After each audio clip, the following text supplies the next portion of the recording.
రాప్తాడు పరిటాల సునీత మీద. ఇక రెండోది మడకశిర వచ్చేసి ఈర లక్కప్ప ఎవరికో ఇచ్చారు, ఆయనకే గెలుపు అవకాశాలు ఉన్నాయి 6,000తో. సో హిందూపూర్ వచ్చి బాలయ్య బాబు గారు, నేను ఎప్పుడో చెప్పాను 10,000 అని, ఒక 2,000 తగ్గిన 8,000తో బాలయ్య బాబు గారు తప్పకుండా గెలుస్తారు. బాలయ్య బాబు గారు అభిమాని అంబికా కృష్ణ గారు, నాకు దీనికి అసలు పరిచయం చేసింది అంబికా కృష్ణ గారే. ఆయన ఎప్పుడు అడుగుతుంటారు, గురుగారు ఏంటి మా బాలయ్య బాబు పరిస్థితి అని. సో ఒకే స్టాండ్ మీద ఉన్నా అప్పుడు ఇప్పుడు కూడా గురుగారు అని చెప్తాను నేను ఆయనకి. అంబికా కృష్ణ గారు మంచి అభిమాని, ఎప్పుడూ అడుగుతుంటారు ఫోన్ చేసినప్పుడల్లా. సో మనం ఇప్పటికి అదే స్టాండ్ మీద ఉన్నాం. ఒక 2,000 మెజార్టీ తగ్గిందంతే. గెలుపు అయితే హిందూపూర్ బాలయ్య బాబు గారిదే.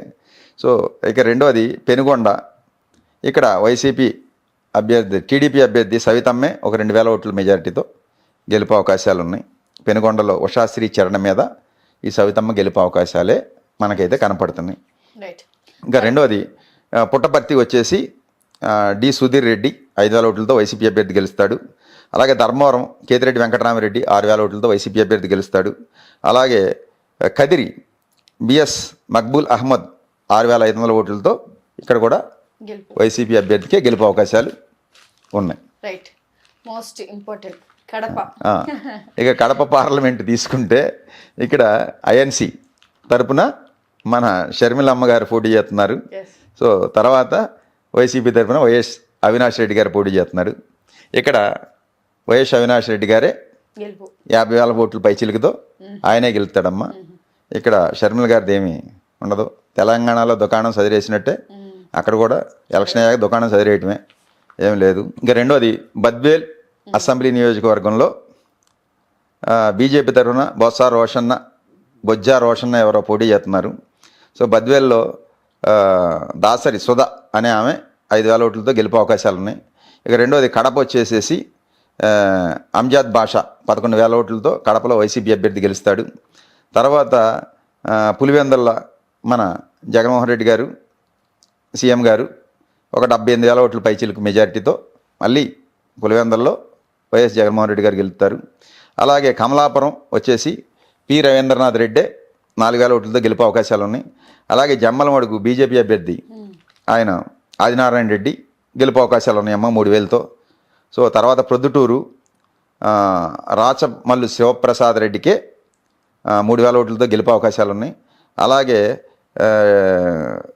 మైదుకూరులో కూడా రఘురామిరెడ్డికి వైసీపీ అభ్యర్థి 4,000 ఓట్లతో గెలుపు అవకాశాలు ఉన్నాయి.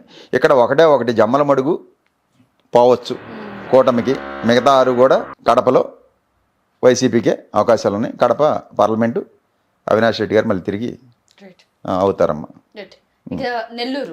నెల్లూరు పార్లమెంట్ విషయానికి వస్తే ఇక్కడ నెల్లూరు పార్లమెంట్లో టీడీపీ తరఫున వేమిరెడ్డి ప్రభాకర్ రెడ్డి గారు వైసీపీలో ఉన్నాయనే పాపం ఆయన అటు వెళ్ళడం జరిగింది. ఆయన జాతకం చూసా నేను. ఆయనకు ప్రస్తుతం ఏలినాటి శని జరుగుతూ ఉంది. శని భాగ్యంలో వక్రించి ఉండటం వల్ల సో శని భగవానుడు రాంగ్ స్టెప్ వేయించాడు.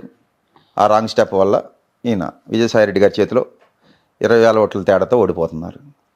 ఎప్పుడైతే జ్యోతిష్యంలో గ్రహాలు బాగున్నప్పుడు మంచి చేస్తాయమ్మా, గ్రహం బాగోలేనప్పుడు ఇబ్బందులు పెడద్ది. ఆ గ్రహాలు బాగోలేదు కాబట్టే ఈయన ఇటు నుంచి అటు వెళ్ళటం జరిగింది, నా ప్రిడిక్షన్ ఆస్ట్రాలజీలో. సో నేను చెప్పేది. సో తర్వాత ఇక కందుకూరు వచ్చేటప్పటికి మధుసూదన్ యాదవ్, బోర మధుసూదన్ యాదవ్ పోటీ చేస్తున్నాడు వైసీపీ తరఫున 4,500తో ఆయనే గెలుస్తాడు కందుకూరులో. తర్వాత కావలి వచ్చేసి రామిరెడ్డి ప్రతాప్ కుమార్ రెడ్డి 7,000 ఓట్లతో వైసీపీ అభ్యర్థి గెలుస్తాడు. తర్వాత అక్కడ కావ్యకృష్ణారెడ్డి ఓడిపోతాడు టీడీపీ. తర్వాత ఆత్మకూరు వచ్చేసేటప్పటికి మేకపాటి విక్రమరెడ్డి 5,000 ఓట్లతో గెలుస్తాడు వైసీపీ అభ్యర్థి. అలాగే కొవ్వూరు వచ్చేటప్పటికి ఇక్కడ టైట్ ఫైట్ అంటున్నారు, వేమిరెడ్డి ప్రశాంతి గారు గెలుస్తారంటున్నారు. సో నేను వేమిరెడ్డి ప్రశాంత్ రెడ్డి గారి జాతకం కూడా చూశాను. సో అక్కడ ఆమెకి ఏలినాటి శని జరుగుతుంది, రాహు యొక్క అంతర్దశ ఏదో జరుగుతుంది. సో రాహు బాగులేదు, దానివల్ల ధనస్థానంలో రాహు బాగోకపోవడం వల్ల సో డబ్బులు ఎక్కువగా ఖర్చు అవుతాయి. నాకైతే ఫలితం అవ్వదు. ఇక్కడ నల్లపరెడ్డికే పని అయ్యే అవకాశాలు ఎక్కువగా ఉన్నాయి. ఆయనకు కూడా జాతకంలో గురుడు బాగోలేదు. గురుడు బాగోపోయినా ఇద్దరికి జాతకాల్లో కొంచెం బాగోపోయినా సరే నల్లపరెడ్డి గారికే గెలుపు అవకాశాలు ఉన్నాయని మనం తెలియజేయడం జరుగుతుంది. ఇక రెండవది నెల్లూరు సిటీ వచ్చేసి పొంగూరు నారాయణ గారు పోటీ చేస్తున్నారు.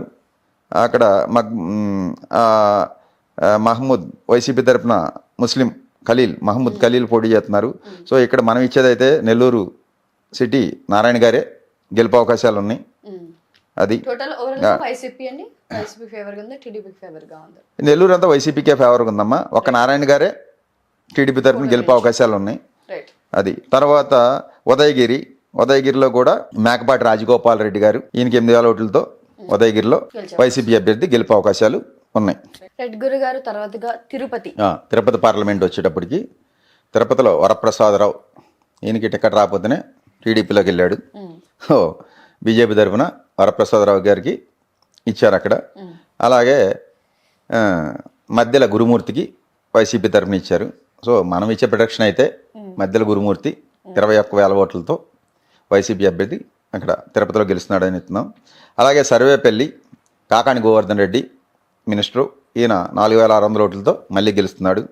అలాగే గూడూరు ఎస్సీ నియోజకవర్గంలో సునీల్ కుమార్ అనే ఆయన టీడీపీ అభ్యర్థి ఒక 2,000 ఓట్లతో గూడూరు అయితే మనం ఇవ్వడం జరుగుతుంది. తర్వాత వచ్చేసి సూళ్ళూరుపేటలో వైసీపీ అభ్యర్థి సంజీవయ్య, ఈయన 3,000 ఓట్లతో గెలుపు అవకాశాలు ఉన్నాయి.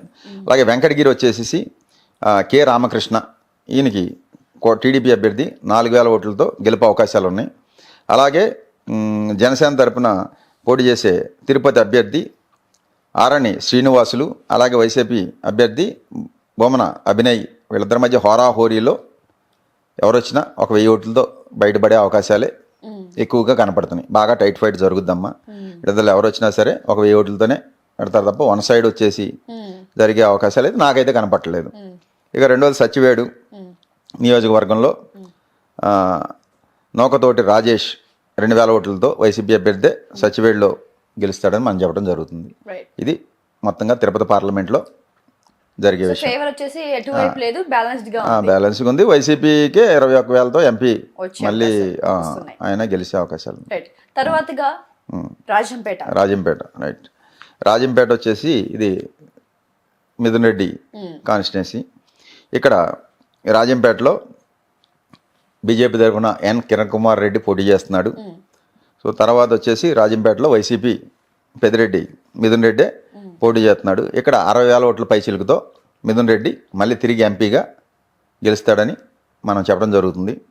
ఇకపోతే రాజంపేట అసెంబ్లీ నియోజకవర్గం వచ్చేటప్పటికి ఆకేపేట అమర్నాథ్ రెడ్డి ఒక 10,000 ఓట్లతో గెలుపు అవకాశాలు ఉన్నాయి వైసీపీకి. అలాగే కోడూరు ఎస్సీ నియోజకవర్గం వచ్చి కోరుమొట్ల శ్రీనివాసులే ఒక 5,000 ఓట్లతో గెలుపు అవకాశాలు ఉన్నాయి. అలాగే రాయచోటి కూడా గడికోట శ్రీకాంత్ రెడ్డి 9,000 ఓట్లతో గెలుపు అవకాశాలు ఉన్నాయి. అలాగే తంబళపల్లిలో పెద్దిరెడ్డి ద్వారకనాథ్ రెడ్డి వైసీపీ అభ్యర్థి 8,000 ఓట్లతో గెలుపు అవకాశాలు ఉన్నాయి. అలాగే పీలేరులో టైట్ ఫైట్ జరిగినా సరే చింతల రామచంద్రారెడ్డి వైసీపీ అభ్యర్థి ఒక 2,500 ఓట్లతో గెలుపు అవకాశాలు ఉన్నాయి. తర్వాత మదనపల్లి వచ్చేసి కూడా నిస్సార్ అహ్మద్ వైసీపీ అభ్యర్థి 7,500తో గెలుపు అవకాశాలు ఉన్నాయి. ఇక పొంగనూరు వచ్చేసి వైసీపీ అభ్యర్థి పెద్దిరెడ్డి రామచంద్రారెడ్డి 12,500 ఓట్లతో మళ్ళీ పెద్దిరెడ్డి రామచంద్రారెడ్డి మళ్ళీ గెలుపు అవకాశాలు ఉన్నాయి. టోటల్గా రాయచోటి మొత్తం వన్ సైడ్ వైసీపీ. చిత్తూరు వచ్చేసేపటికి ఎస్సీ పార్లమెంట్ అయిందమ్మా. ఇక్కడ డాక్టర్ ప్రసాదరావు టీడీపీ తరఫున, అలాగే రెడ్డప్ప వైసీపీ తరఫున పోటీ చేస్తున్నారు. చిత్తూరులో 35,000 ఓట్లతో వైసీపీ రెడ్డప్పే గెలుపు అవకాశాలు ఉన్నాయి పార్లమెంట్కి. అలాగే చంద్రగిరి చెవిరెడ్డి మోహిత్ రెడ్డి 8,500 ఓట్ల మెజారిటీతో వైసీపీ అభ్యర్థి గెలుస్తారు. అలాగే నగరి టీడీపీ అభ్యర్థి గాలి భానుప్రకాష్ 1,500 ఓట్లతో గెలుపు అవకాశాలు ఉన్నాయి. ఇక్కడ ఆర్కే రోజా ఓడిపోయే అవకాశాలు ఎక్కువగా ఉన్నాయి. గెలుపు కష్టం అమ్మ. తర్వాత గంగాధర్ నెల్లూరు వచ్చేసేసి కే కృపాలక్ష్మి వైసీపీ 2,500తో గెలుపు అవకాశాలు ఉన్నాయి. ఇంకా అలాగే చిత్తూరు వచ్చేసి ఎంసీ విజయానంద్ రెడ్డి 5,000 ఓట్లతో గెలుపు అవకాశాలు ఉన్నాయి. అలాగే పోతలపట్టు ఎస్సీ నియోజకవర్గం, ఇక్కడ ఎం సునీల్ కుమార్ 4,500తో వైసీపీ అభ్యర్థి గెలుపు అవకాశాలు ఉన్నాయి.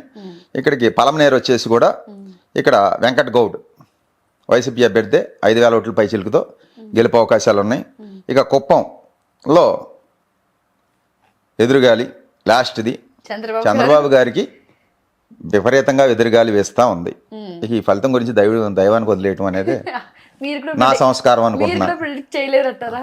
ప్రిడిక్ట్ చేయొచ్చమ్మా. ఒక 40-40 ఇయర్స్ ఇండస్ట్రీ గురించి ఎదురుగాలి విషయం మనం చర్చించడం అనేది అంత సందర్భంగా టోటల్ గా ఆయనకి ఏమంటారు ఇంకా అసలు జయం అనేది కనిపించట్లేదా? అసలు ఆయనకి ఇప్పుడు అజ్జలో ఏమైనా ఉండబోతుందా?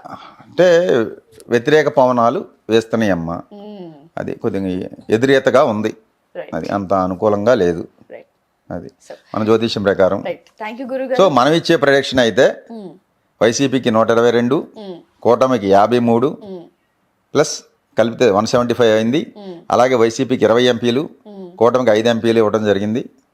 అక్కడ జరిగింది ఇదే జరుగుద్దని మనం మనస్ఫూర్తిగా నమ్ముతూ మనం చెప్పే జ్యోతిష్యం. రైట్. థ్యాంక్ యూ గురుగారు. మేము అడగగానే మీ వాల్యుబుల్ టైం మాకు ఇచ్చినందుకు థ్యాంక్ యూ సో మచ్. తప్పకుండా. ఓం నమః శివాయ. ఇప్పుడు ఆపరేషన్ లేకుండానే మోకాళ్లకు ప్లాస్మా ట్రీట్మెంట్. మీ ఆర్థోపెటిక్ సమస్యలన్నిటికీ రోబోటిక్ టెక్నాలజీ ద్వారా తక్కువ ఖర్చుతో శాశ్వత పరిష్కారం. Free consultation. ప్రతి ట్రీట్మెంట్ పై 20% డిస్కౌంట్. ఈ ఆఫర్ కొద్ది రోజులు మాత్రమే. త్వరపడండి. V9 hospitals 9281465842.